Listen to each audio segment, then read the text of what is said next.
Perkenalkan, nama saya Raden Roro Zakiah Diva dari Ilmu Kelautan Angkatan 2020. Kali ini saya akan membahas mengenai Ekman Pumping dan Ekman Suction. Sebelum masuk ke pengertiannya, salah satu hal yang perlu diingat adalah net force atau gaya total dari Ekman Transport di belahan bumi utara atau BBU dan di belahan bumi selatan atau BBS itu berbeda.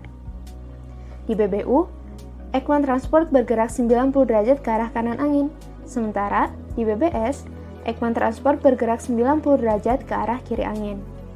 Nah, sekarang kita ambil contoh kejadian Ekman Suction dan Ekman Pumping di belahan bumi utara. Di belahan bumi utara, angin yang bergerak melawan arah jarum jam menyebabkan Ekman Transport yang bergerak ke luar lingkaran angin. Kembali ke konsep kekekalan massa, setiap air yang dipindahkan oleh transportasi Ekman harus diisi ulang.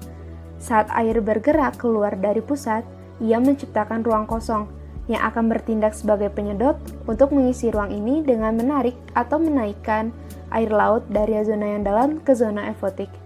Inilah yang disebut dengan Ekman Suction, di mana hasil akhirnya adalah kenaikan air dan upwelling. Ekman Suction yang menyebabkan upwelling ini memiliki konsekuensi besar bagi proses biogeokimia di daerah tersebut. Upwelling membawa air laut dalam yang kaya nutrisi dan bersuhu dingin ke zona eufotik atau permukaan, dan kejadian ini mendorong pertumbuhan fitoplankton dan memulai lingkungan yang sangat produktif. Daerah upwelling mengarah pada promosi perikanan, bahkan hampir setengah dari tangkapan ikan di dunia berasal dari daerah upwelling.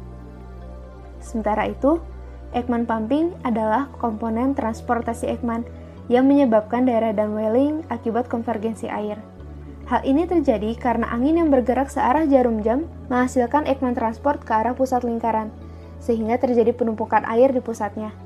Sebagaimana dibahas di sebelumnya, konsep kekekalan massa menyatakan bahwa tumpukan air di permukaan ini harus didorong ke bawah. Tumpukan air permukaan yang hangat dan miskin nutrisi ini dipompa secara vertikal ke bawah kolom air dan menghasilkan daerah downwelling. Ekman Pumping memiliki dampak drastis terhadap lingkungan sekitar karena Ekman Pumping ini menyebabkan downwelling di daerah tersebut dan menyebabkan perairan miskin nutrisi, sehingga mengurangi produktivitas biologis di daerah tersebut.